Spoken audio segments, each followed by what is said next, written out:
Multi-Faith Neighbors Network was started by Imam Magid at the Adams Center there in the Washington, D.C. area, or 20 minutes north. And Ambassador Rabbi David Saperstein, who's also in D.C. And he and I and Magid started this organization about 2.5 years ago with the help of a lot of people, frankly. And it's grown, and we now have 14 cities we've completed retreats, 23 cities we've done works in. And then the next year, we've got grants and foundations that are behind us, and we'll be doing our work in Pakistan, Uzbekistan, Kazakhstan, Sudan, several other countries that are going to merge in one particular country that we'll work with some rather sensitive people. And then as well, hopefully Nigeria and the US. So we're excited about it. This started out primarily as a thing to get evangelicals together with Muslims and Jews, because evangelicals, frankly, have the most negative view of Muslims of any group in America. The only group that outdoes them, evangelical pastors. And so that's what we're trying to do. Let's build the bridges, get to know one another. And so that's what we're doing. It's grown a lot, and we've added some staff. Most of you would know me, Magid, and David.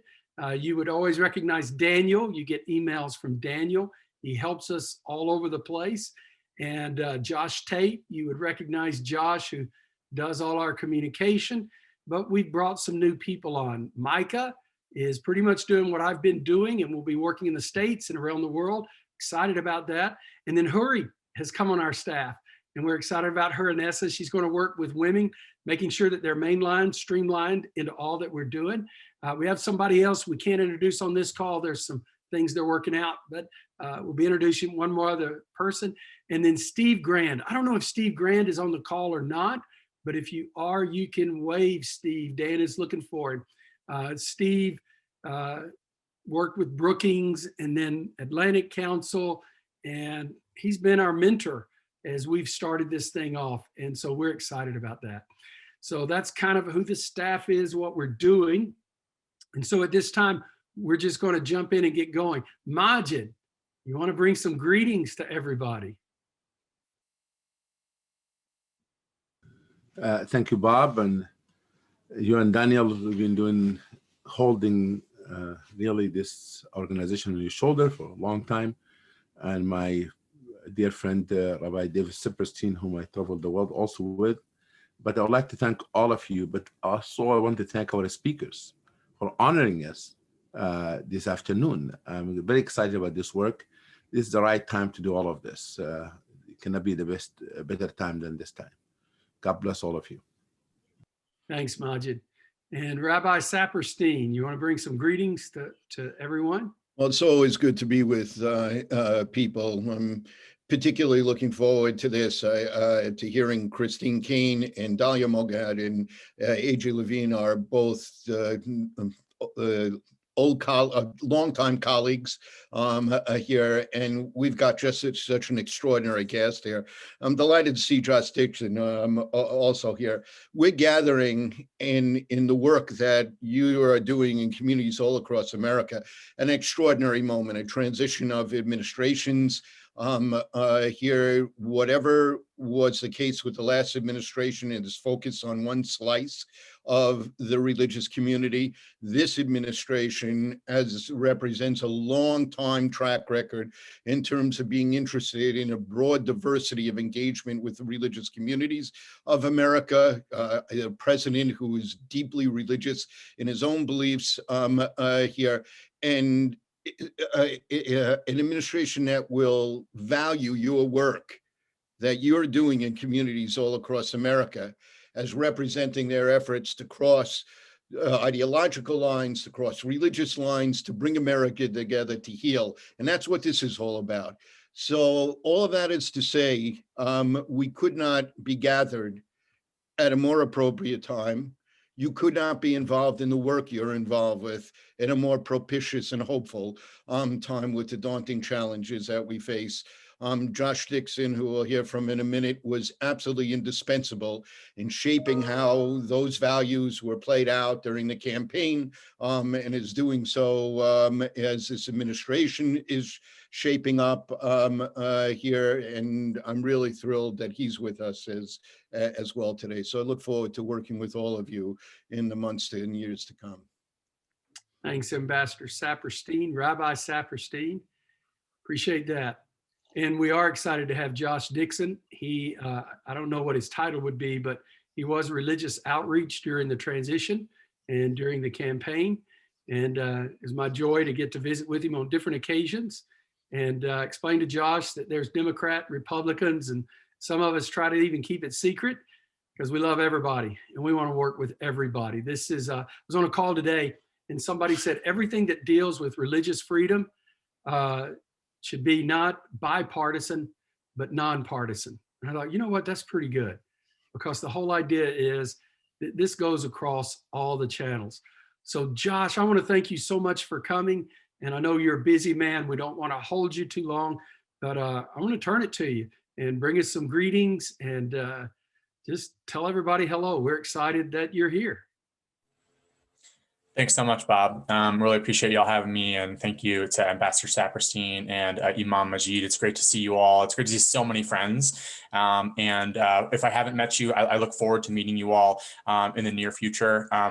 As Bob mentioned, I had the honor and privilege to lead faith engagement on the Biden-Harris campaign and transition. I can't share any news yet, but we'll hopefully have some more news to share in the not too distant future about my role in the administration. But just on behalf of the Biden-Harris team, I just want to say thank you all for the work you do. It's tremendously important. And as Ambassador Saperstein mentioned, we're in an extraordinary moment as a country right now, and we're facing so many different challenges, and it almost seems like they just continue to add by the day at times, whether it's the pandemic that we're grappling with and the new wrinkles to that continue to happen, the collateral damage from the pandemic, which has turned into a full-fledged humanitarian crisis in so many different ways, on the housing front, on the employment front, on the education front, and obviously on the public health front, the racial injustices we continue to witness and see, as well as the division in our country. We're just facing so many different things right now. And I think that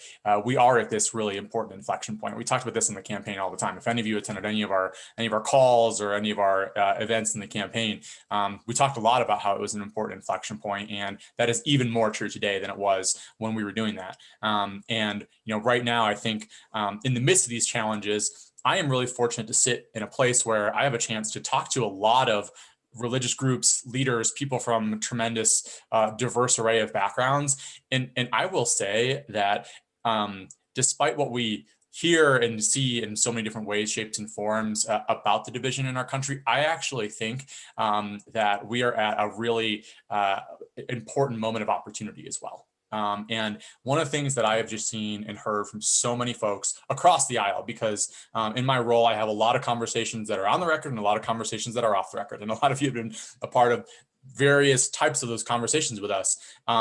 We hear just a tremendous amount of common ground on a number of key issues. And sure, are there divisions across partisan lines and ideological lines? Absolutely. But right now, there is so much alignment between a number of the key things that this administration is making top priorities and where faith communities currently are and are increasingly prioritizing. It gives me a tremendous amount of hope, a tremendous amount of encouragement. And I think you've seen some early actions on some of those pieces, right? Whether it's immigration, whether it's racial equity, whether it's climate, whether it's COVID, things along these lines. But even more so as the administration ramps up, gets staffed up, and really starts to engage folks and work on building coalitions.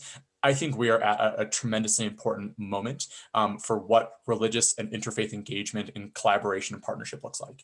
And so I just want this to be an invitation to you all and an invitation to collaborate, to partner, to work together, because that's what we want to do. And our whole focus is really on how do we continue momentum that we built during the campaign, but really build a cross-partisan, a cross-religious, deeply value-centered coalition that really can focus on supporting communities in need and making major strides for vulnerable folks at this critically important time. And the last thing that I'll just mention on is, I think another huge area which you were talking about, Bob, was sort of some of the genesis of this group emanated out of certain divisions that exist. And I think right now we obviously are at this point where we live in a deeply divided country, and we heard President Biden talk about this in his inaugural address, that healing divides is going to be critically important. And I think this group is an example of work on healing divides. And I think that moving forward, that is going to be a key priority for the work of the administration too. So just really, really looking forward to learning more from you all, collaborating and finding ways to support this critically important work together. So excited for the road ahead. And again, I'll end where I started in saying thank you for all you're doing. And I look forward to meeting those of you who I haven't yet and working with all of you. Thanks, Josh. Great word.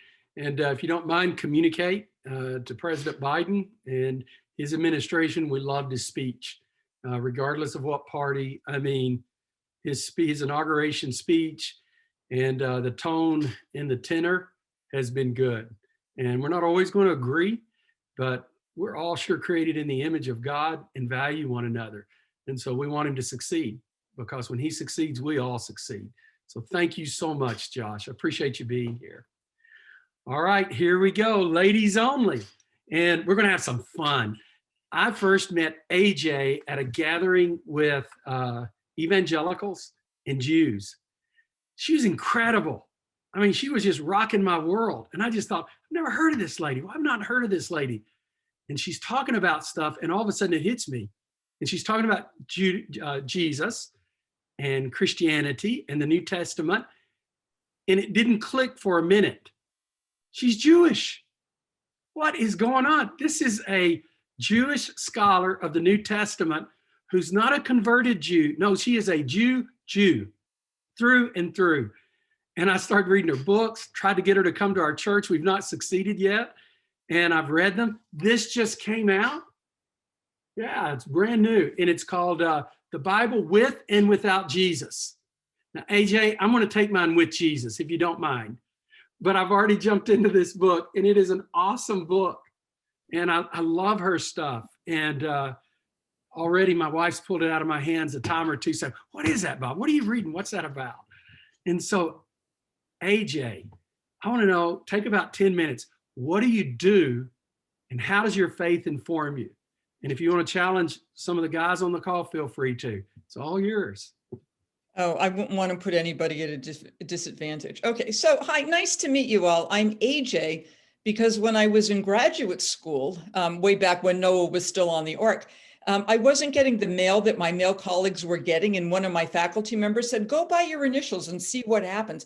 And the gates opened up, and every once in a while, early on, I'd get these reviews that say, displaying remarkable feminist consciousness, he argues that. So that's how I came to be AJ as opposed to Amy Jill. So what do? I'm a member of an Orthodox synagogue, Shereth Israel congregation in Nashville, Tennessee. And I teach New Testament at Vanderbilt Divinity School. So my primary job is to teach people who want to be Christian ministers how to read the Gospels and how to read Paul, which is a very strange job for a Jew in the South, but somebody's got to do it.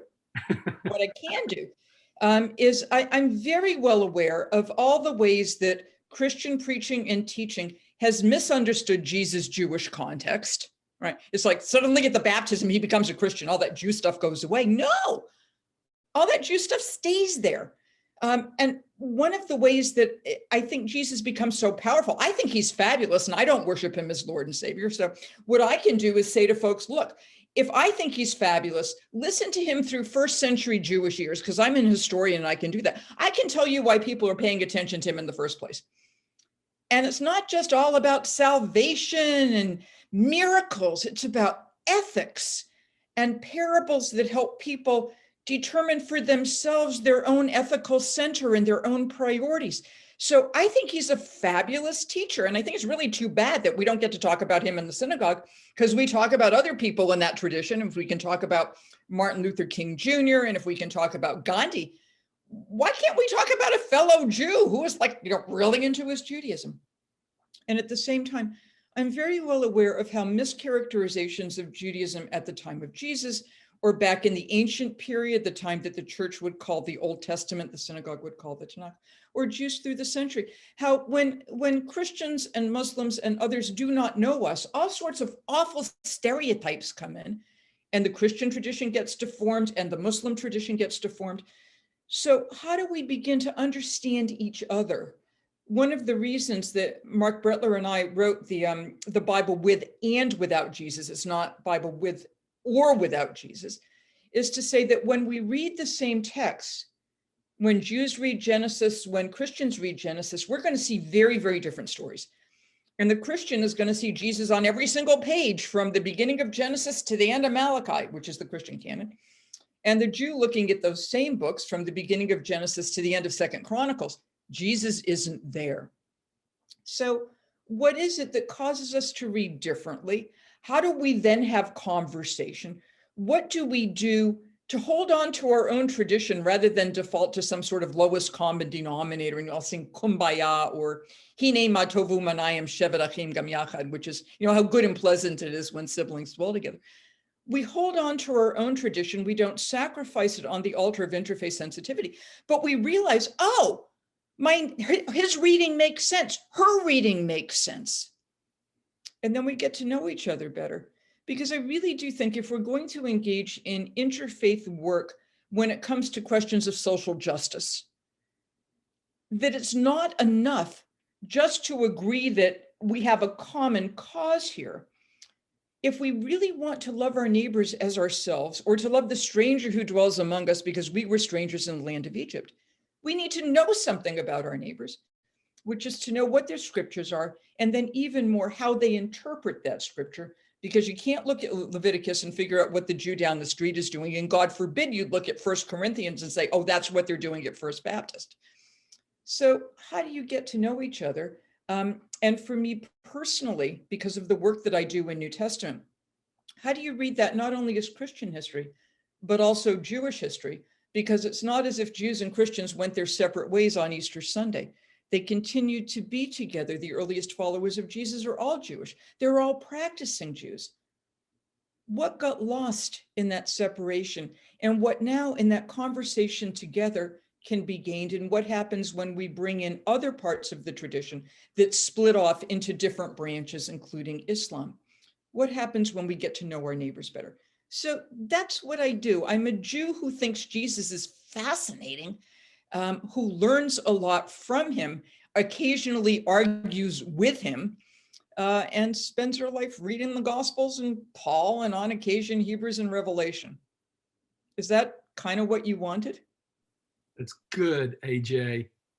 I mean, that's good. By the way, some of you evangelicals might appreciate the fact N.T. Wright likes this lady. Has actually spoke with her at different things, which is kind of cool.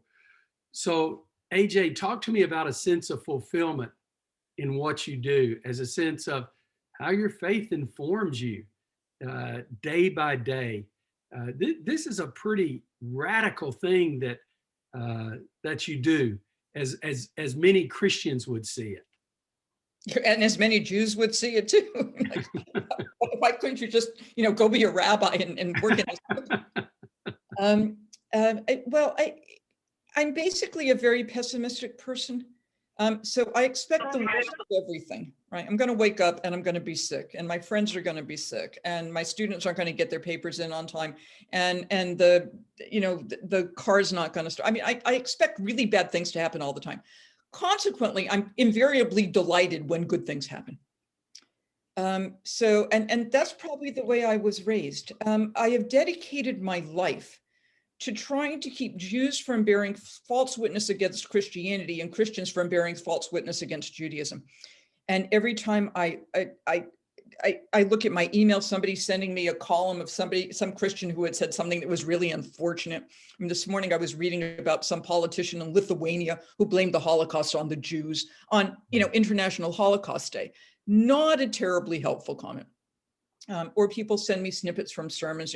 My pastor said, I think this was anti-Jewish. Well, yeah, So the work that I'm doing is kind of like emptying the ocean with a teaspoon, but I feel compelled to do it. And even if I can get through to one student or one pastor, it makes it worthwhile. And I think, okay, that's what I was put on the earth to do. And at the same time, I've heard Jews make all sorts of nonsensical comments about Christians and Christianity, because like, we don't know that stuff.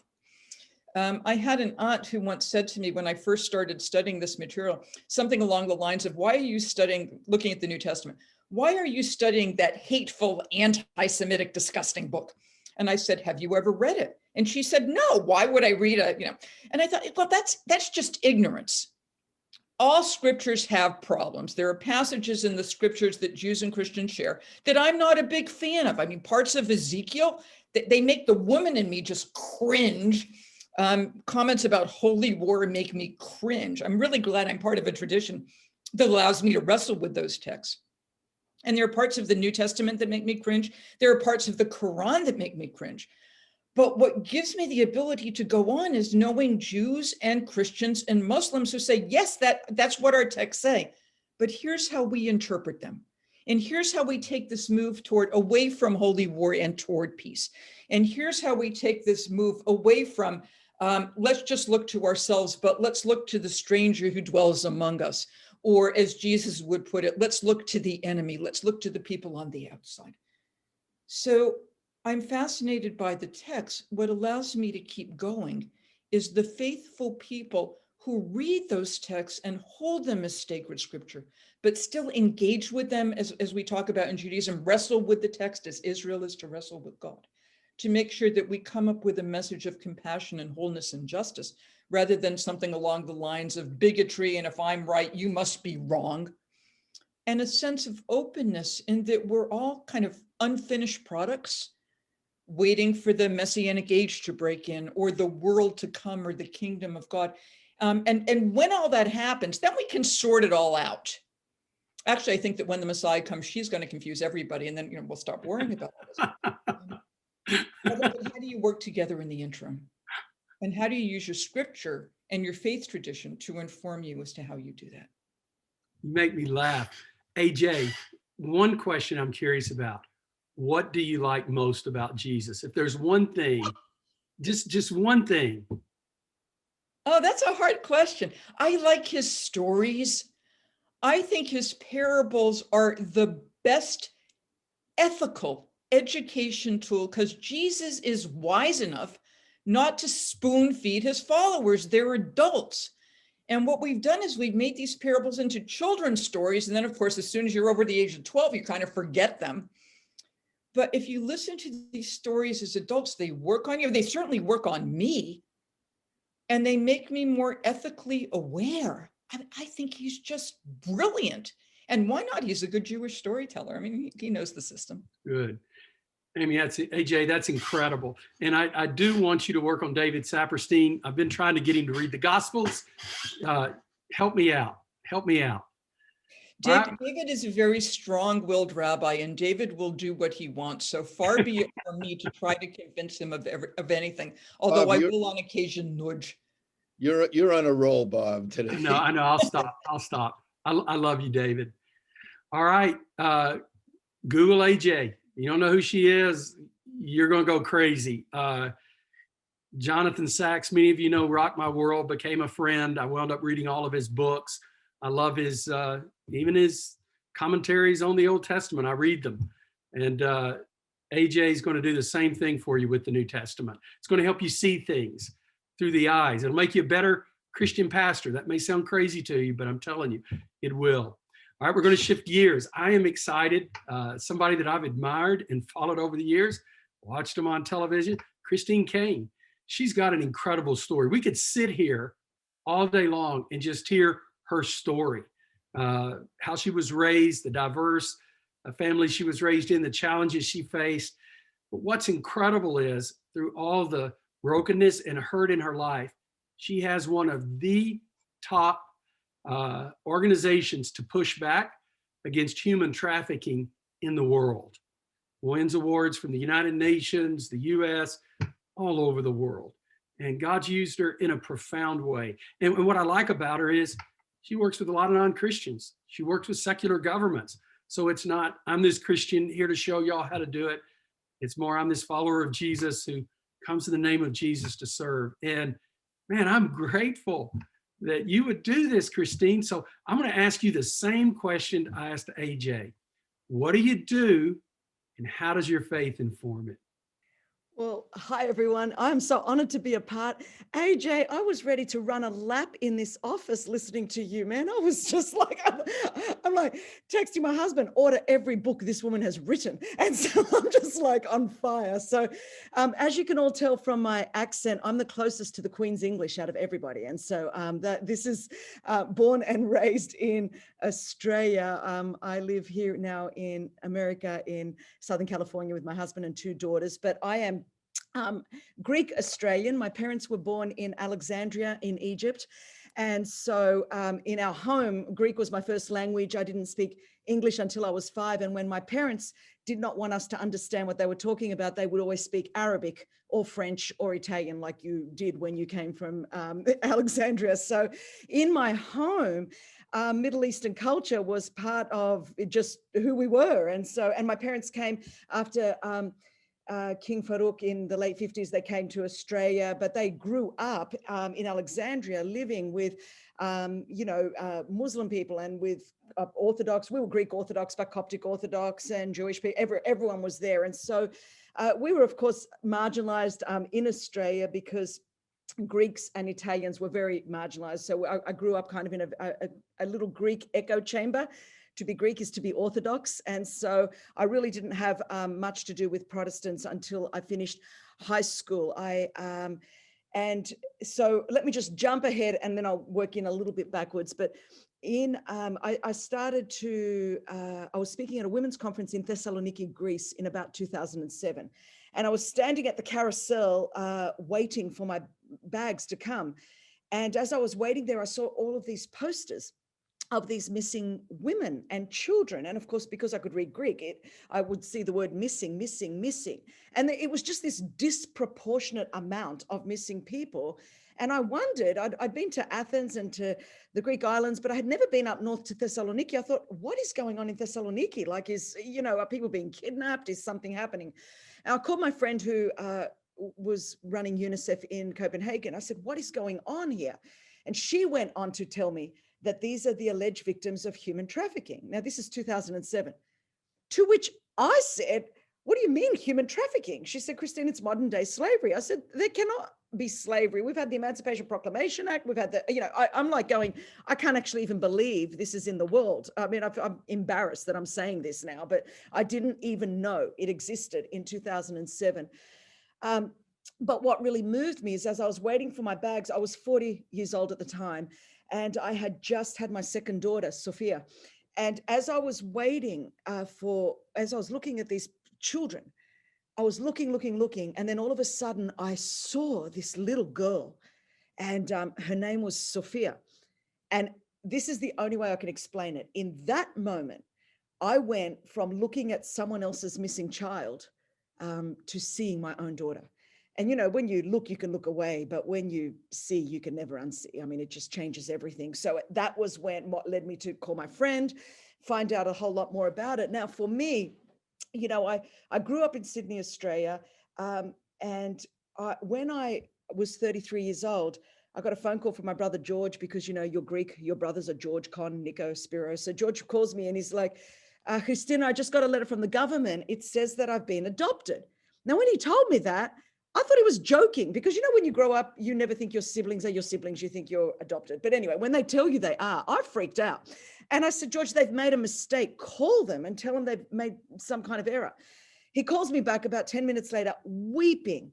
And he says, Christina, it's true. They told me the name of my biological mother, my biological father, when I was immunized, where I went. They have a whole file on my life. He said, I'm going to go and see Mum. Now, my father had died of cancer when I was 19. At the time, my mother was 61. living home alone. And I don't know if you know much about Greeks, but Greeks are very volatile. Like, we act first, think later. And, you know, and I'm thinking, my brother, this thing, he could literally do anything. And I'm not exaggerating. I jump in my car thinking, I'm going to stop like a crime scene. I'm going to go to my mother's house. I walk in at the moment that my brother's giving my mother this piece of paper from the government, and my mother begins to weep. And she says, George, I'm so sorry. All of the adoption laws in Australia 35 years ago, they were all closed adoptions, and we never thought you would find out. And before your father died, I promised him I would never tell you. I tore up the paperwork, threw it away. Anyway, cut a long story short, you could all imagine, you know, my mother's crying, my brother's crying, the dog's crying, everyone's crying. I'm thinking, like, what do you do in this moment? I'm Greek. I think I'll go to the kitchen, make baklava, make some coffee, do something to try to solve this like drama. As I'm cooking, my mother walks in maybe 15 minutes later, and she said, Christina, since we are telling the truth today, do you want to know the whole truth? Now, I'm 2 weeks out from my 33rd birthday, and I turned around, I went, I don't even know why I said this first. I went, I've been adopted too. And my mother just breaks down. And, you know, I was just shocked. I didn't say anything. And maybe a few minutes later, I mean, the very first thing I said, I went, am I still Greek?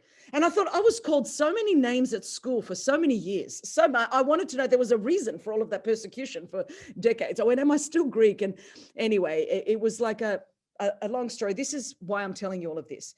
So I find out that day that I wasn't who I thought I was. I received the documents from the government a year later with my original birth certificate. It's a weird thing to get a birth certificate when you're 33 and you thought you had one. But my birth certificate simply says child's name, and typed in the word, it says unnamed, number 2508 of 1966. And, you know, when I think about what I'm doing today, and so I grew up in the poorest zip code in my state, the third poorest zip code in all of Australia, which is where you put the immigrants, particularly Greeks and Italians. So we grew up in government housing. I had experienced sexual abuse for over a decade of my life, not from my immediate family, but from people that my parents trusted that came into my home that should have been trusted. So I had so much shame from the abuse of my past, so much shame from being an immigrant that just wasn't like all of the Australian kids that couldn't even speak English until I went to school, all of the things that come with that. So much shame because I was a woman. In my culture, women were not highly esteemed or encouraged to do anything. And then I find out that I'm this unnamed number 2508 of 1966. All of that comes together, that in that moment, I had encountered Jesus. You know, I grew up in a staunch Greek Orthodox culture. So women, you know, if I say now I felt a call of God, that meant that I thought I was going to be a nun, because I did. I really thought I'm going to be a nun. I didn't know a woman could do anything else. But when I was at school, I sneaked over to the Protestant. We had compulsory religious education in Australia. You had to go to Catholic or Protestant. So the Greek Orthodox kids went to Catholic. And then I would sneak over to the Protestant. And that was where someone introduced me to the Bible, because I could never read the Bible because I was a Greek woman. Only the priest could read the Bible, and introduced me to Jesus in a way that I understood in that way. And so in my early 20s, they took me to a Protestant church, you know, and I had come to a saving faith in Jesus Christ. I surrendered my heart to Jesus, which was a big deal. My family didn't speak to me for 3 years. You could imagine, Greek girl, everything that goes with it, didn't speak to me. And then I have this encounter at 30. And in that moment, my mother, this is why I'm saying my faith informs what I do. While my brother was crying, my mother was crying, and she said to me, but Christine, you look shaken, but you're not having basically a nervous breakdown. And in that same moment, after I said, am I still Greek? It was in that moment that I knew, you know, a decade of knowing Jesus, what the difference it had made in my life. Because in that moment, I said to my mother in Greek, I said, Mum, before I was formed in my mother's womb, whosever womb that was, it's okay, because he knew me. He knitted me together. He fashioned all of my days before as yet there was one of them. I'm fearfully and wonderfully made. And that day, every fact that I thought to be true about my life changed. My name, my history, every fact changed. And to this day, I still don't know the facts surrounding my conception, whether it was a one-night stand or a rape or an adulterous affair. but I do know the truth. And this is where I guess the writings of Paul for me, AJ, are so real. In Ephesians, he says we are God's workmanship, recreated in Christ Jesus for good works that he prepared beforehand that we should walk in them. So for me, that reality was this sense that God saved me and prepared for me good works. So when I was standing at that carousel and I saw my child and I'm awakened to this thing, I already was traveling the world, sharing a lot of my story, helping people overcome abuse and helping survivors in that area, but I was unaware of trafficking. I realized there was only 1 degree of separation between me and these women and children. And the difference was I was born in Australia that had a rule of law and a proper adoption system. But had I been born back then in Greece or Albania, where I'm rescuing children from every day today, from Romania, from Georgia, from Uzbekistan, from any other country where perhaps there might not have been a proper adoption system, I could have been left in any hospital. I could have been left in any orphanage. I could be one of the children that I'm rescuing. So it is profoundly personal for me. And the fact that Jesus gave me life and hope and purpose and healing is the thing that drives me. And of course, in there, AJ, I loved your take on what you just said. So I thought I'm going to have to be careful how I say this, but in my own simplistic way, kind of loving God and loving my neighbor as I love myself, in that sense that the same God that healed me and helped me and has given me purpose, despite the fact that I should be a statistic, is what drives me and helps me to see every human being created in the image of God. The fact that I grew up in a home where Arabic was spoken as the language so that I wouldn't understand when my parents wanted to talk about me, but hearing Greek and hearing French and Italian and English is just part of what we did. The fact that I have an organization in 20 countries of the world, that, I've traveled and spoken in 89 countries of the world and worked with local governments and community groups and, of course, Christian churches. I'll sum up with this. The biggest, if I could say, almost trauma of my life. So I grew up not at all exposed to American Christianity until we moved here in 2010, which we moved here because it was more central. Flying from Sydney to anywhere, you take a 14-hour commute out of your flight. Out of your life. You've got a lot more time in your life. And I was getting older and I needed more time. And my daughters wanted to go to school. So we brought them here to America so that we could visit all of our offices around the world and do the work that we do. And that was when I was introduced to American, I don't know what to call it, evangelicalism, evangelical Christian, I don't know, but it was like another orbit, another stratosphere. So as a sort of Greek Australian woman that worked around the world with so many different traditions and Christian traditions, the American world was its own world. And so I actually then, and I'm talking to you today, I've just escaped out of grad school so I could jump onto this call. But I enrolled in a grad school program in an American evangelical university so that I could understand and make sense of just how it works on this planet, and attitude to women and attitude to other faiths. And so it has been, so when Pastor Bob asked me to be part of this, I thought, yes, because this is like awesome.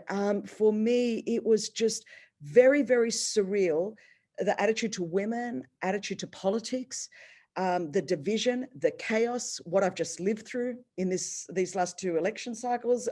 It is so foreign to this 54-year-old woman that I'm at school learning more about it to hopefully help to bring some peace and unity to the whole situation. So, Bob, I don't know if that's what you wanted me to say, but awesome, Christine. Is that incredible or what, guys? I mean, gals, that was awesome. Christine, I've watched you on television. You can watch her preach. I'm just curious, do you have any male evangelical people that give you a hard time for preaching in the States or not?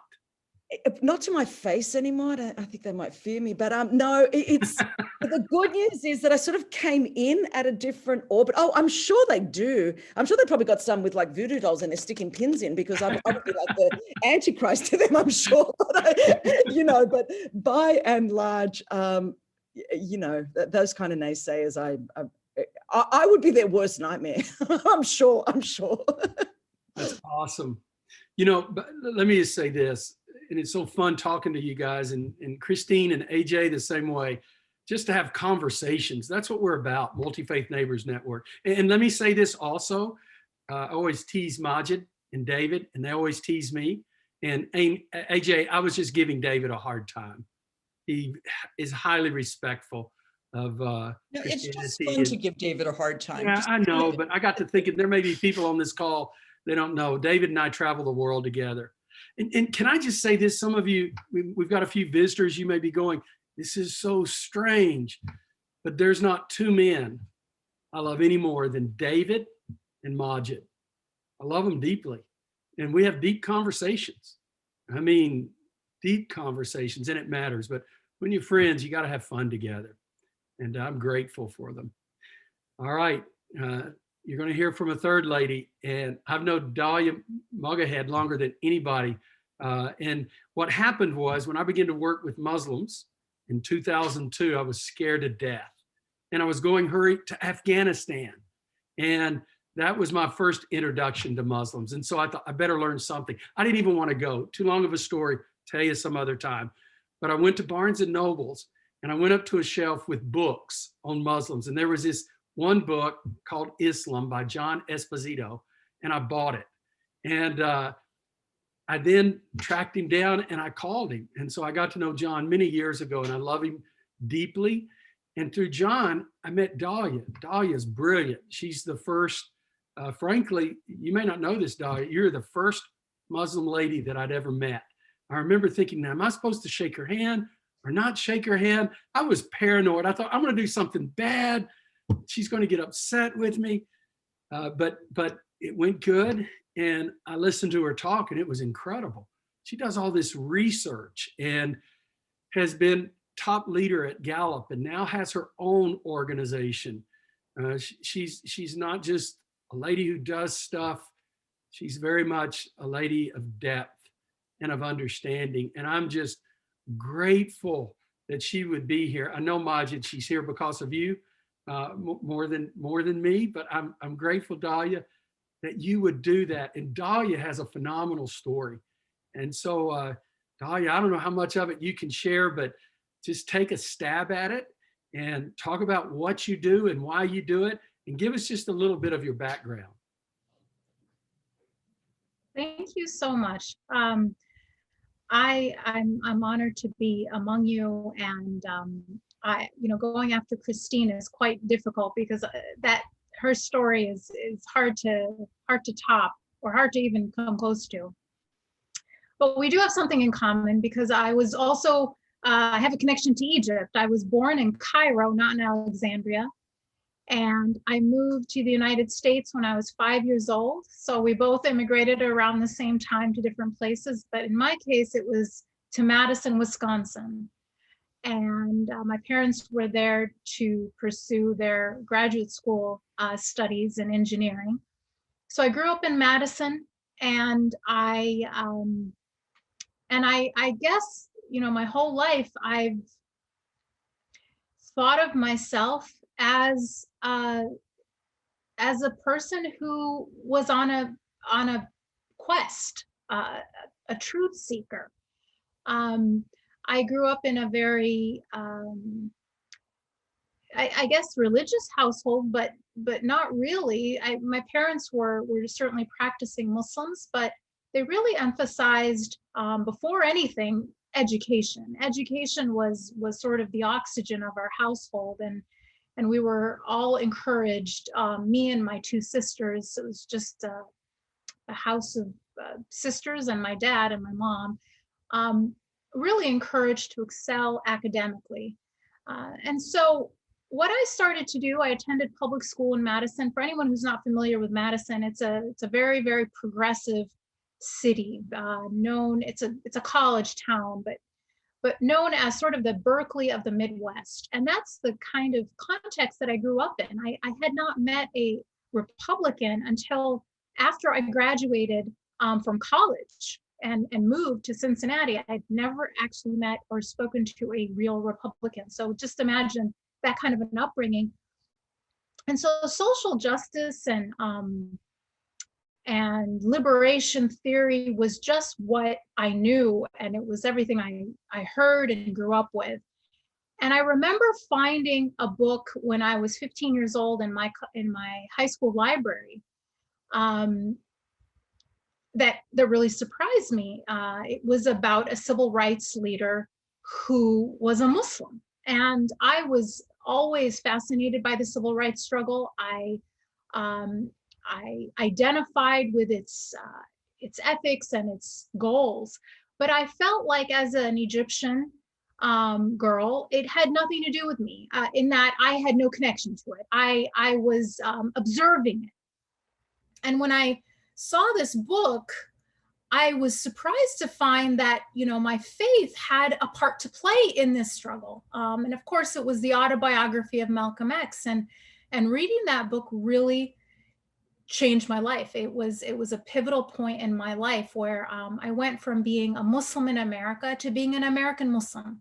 And I say that because I felt like I realized after reading the book that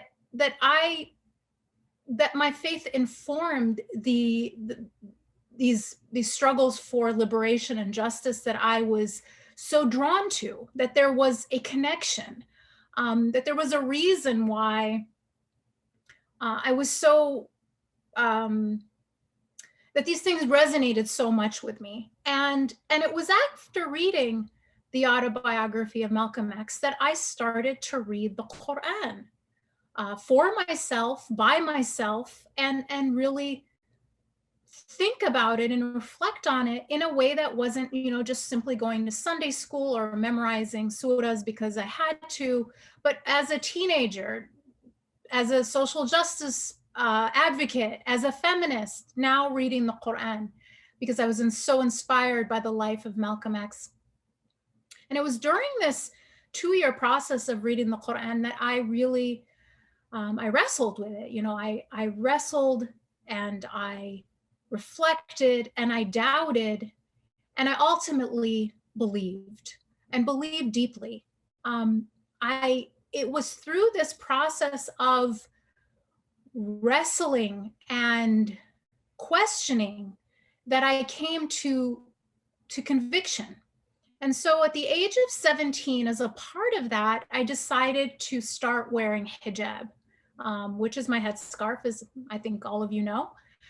And this decision was for me like a feminist declaration of independence from all of the pressures that I felt society was putting on me and on women to conform to an impossible standard of beauty, to regard our exterior as our value proposition to the world, as our measure for value, as our measure for worthiness. And I was saying no to that, and doing it within my faith tradition in this expression of modesty and of an act of religious devotion. And my friends, I remember,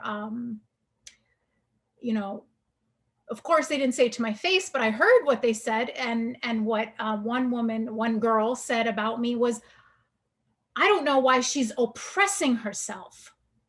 And so there was this liberal backlash. So I'm very familiar with sort of the Islamophobia on the left, because that's what I sort of saw my whole life growing up. And then I became very familiar with the Islamophobia on the right. And so they're different. But the one thing that both sides seem to kind of agree on, interestingly, is that Muslim women need to be saved. And so I'm so proud to be the one thing the left and the right agree on in America, which is that, you know, I am in need of salvation or being saved from my religion and my culture. And so it was this needing to respond, needing to explain, needing to educate. And I went on to college, and I was an engineer, of course, since I'm an Egyptian.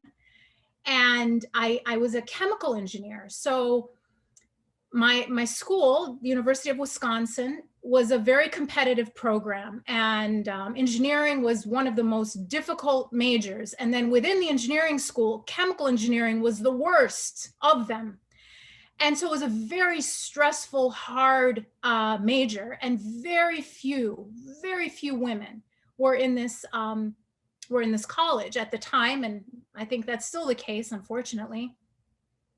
And so I really stood out. I stood out because I was a woman, obviously, but I stood out because of the way I was dressed. And as a result, and many people I think who are minorities in any field, whether you're a woman or a person of color, understand this need or this self-imposed need to represent. You feel like you have to be the smartest one in the room, or you're letting down your people. You have to be the best one at whatever, or you're letting down your people. And so I had this problem for a while, and I had to let go of that. And I was also very active on campus. So I was very active working on the Bosnia genocide at the time. So, when I went to school, I was also very active writing for my student newspaper.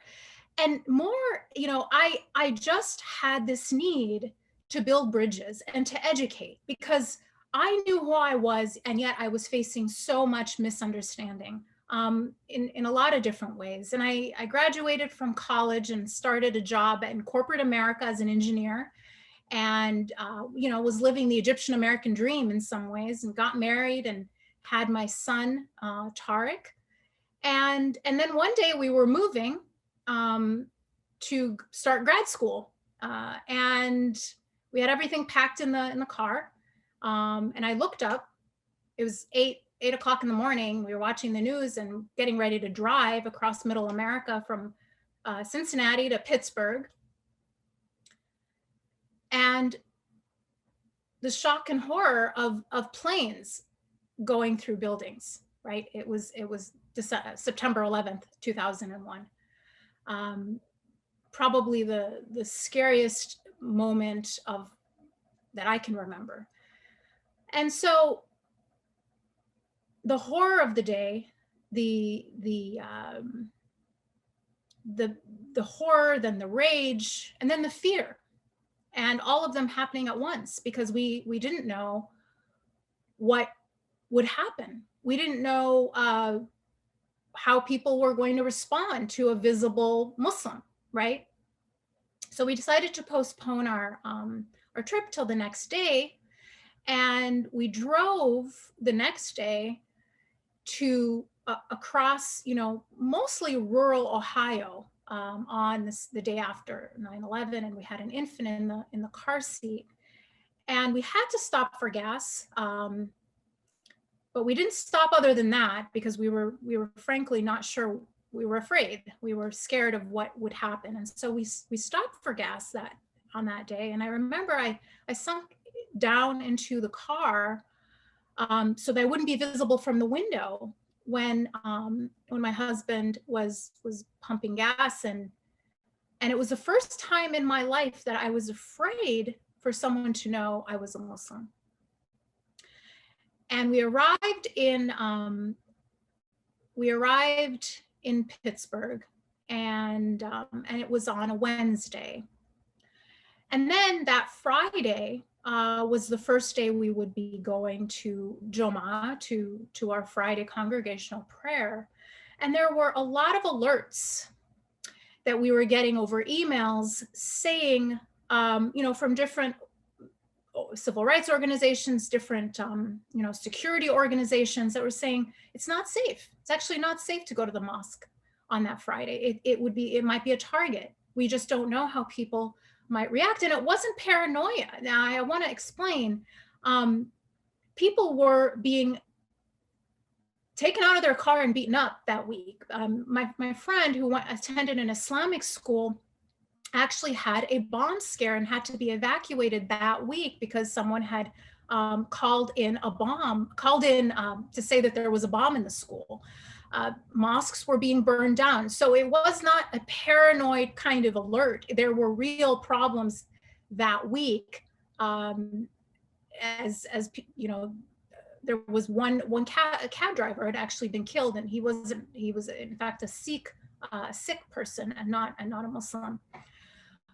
So we were trying to figure out whether or not to go to the mosque, and it might seem like a small decision, but in some ways it was us deciding what kind of an America and what kind of citizens we were going to be, what kind of future we were going to be creating for our child? Are we going to allow this horrific act of terrorism to dictate how we were going to live our faith in our own country? Or were we going to make sure that we put our faith before our fear? Because those people who attacked our country attacked our country. And so we ultimately decided to go to the mosque that Friday and to take our infant with us. And we weren't sure what we were going to find. An angry mob, you know, a hate crime. Was someone going to physically attack the mosque that day? We just had no idea what to expect, because we had just arrived in Pittsburgh. We just didn't know, and we were nervous, but we thought that it was an important act of faith to go. So we drove to the mosque, the Islamic Center of Pittsburgh, and we parked the car, and the parking lot was full. So other people had made the same decision. I picked up Tariq, who was he was 1 year old at the time. He was only one, and I held him and was, you know, walked into the mosque, took off my shoes, and what I saw in that mosque on that Friday after 9/11 brought me to tears. And it wasn't an angry mob, and it wasn't a hate crime. It was half the congregation were people of other faiths who had come on that day not to insult us, not to attack us, but to show solidarity. And it was such a significant act of both courage and compassion that really moved me. And I guess it was maybe the second pivotal moment that helped me dedicate my life to being a truth teller and a bridge builder. And so after that day, there was an ad for an outreach coordinator at that mosque, the Islamic Center of Pittsburgh. I was the only applicant, I'm sure, because you were basically paying to work. There was like no salary, and it was like a volunteer position with a lot of work. So I was starting grad school, and I volunteered for this position, and I became the outreach director. Of course, I since I wasn't getting any money, at least I could give myself a promotion. So I became the director, and I started doing outreach work. And what I did was, you know, I did presentations for schools and churches and synagogues and law enforcement on who Muslims were and what we believed. And at the same time I was doing my MBA, and I built up this program, brought other people in, trained them. So we had this whole team of folks that were going out and doing these presentations, and the demand was overwhelming. I mean, sometimes we were doing 3 or 4 presentations a night, a day, in different places. It was unbelievable. And I graduated and started my work at Gallup. And long story short, I ended up going from a corporate consulting job at Gallup to heading up the Muslim Studies Center there that we started at Gallup 2 years after I started. And I co-authored a book with John Esposito called Who Speaks for Islam? What a Billion Muslims Really Think. And it was based on the largest study ever done on Muslim public opinion, covering 90% of the global Muslim population.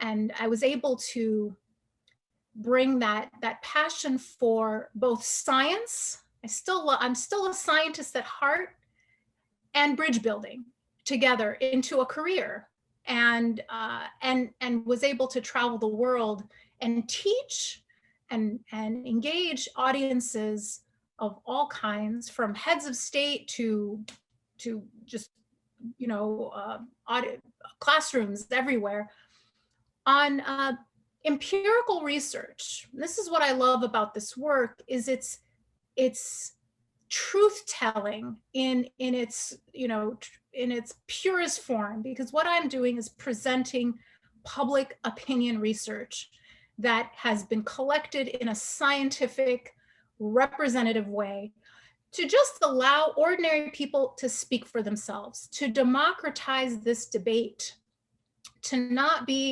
have a battle of experts, to just simply say, here's what Muslims around the world believe.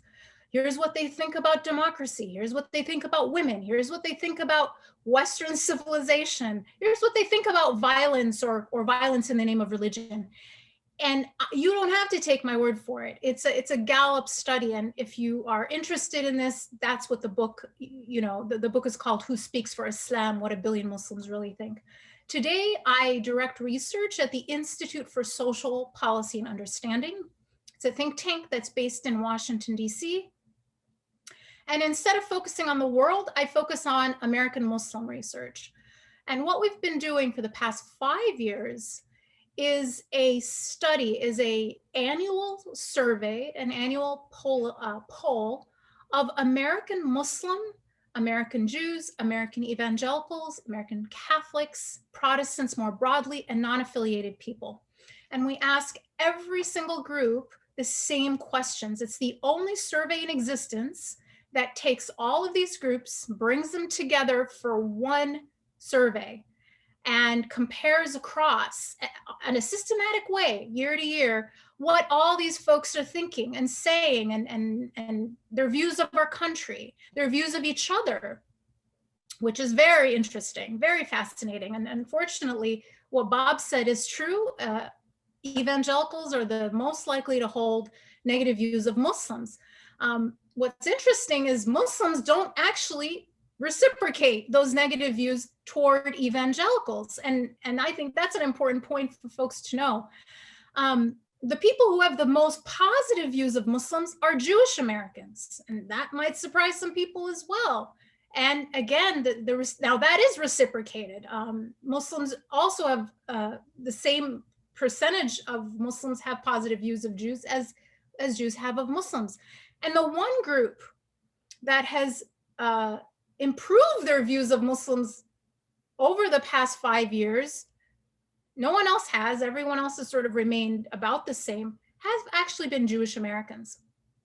And so there's so much to learn, so many misconceptions to dispel when you just allow evidence to lead the conversation, and you make facts as the foundation for any engagement. And so that's what inspires me, Bob. You gave me this wonderful question of how does your faith inform what you do? So I'm going to get to that finally. And my faith informs what I do because I'm called on in the Quran by God to be a truth teller. I am called upon to do that. And that's what I do. I am a truth teller. And I equip other people who also want to be truth tellers with the truth.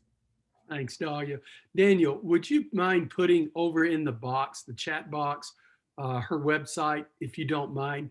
Dalia, I want to ask you one question. We've gone over a little bit, so I'm going to ask you to be succinct on this, but I really want to ask you.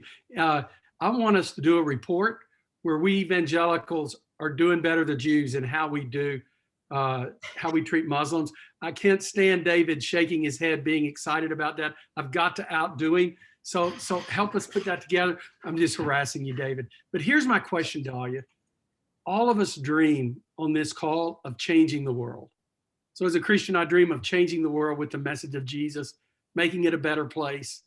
I know Jews, their understanding of a holistic society, passionately believe that.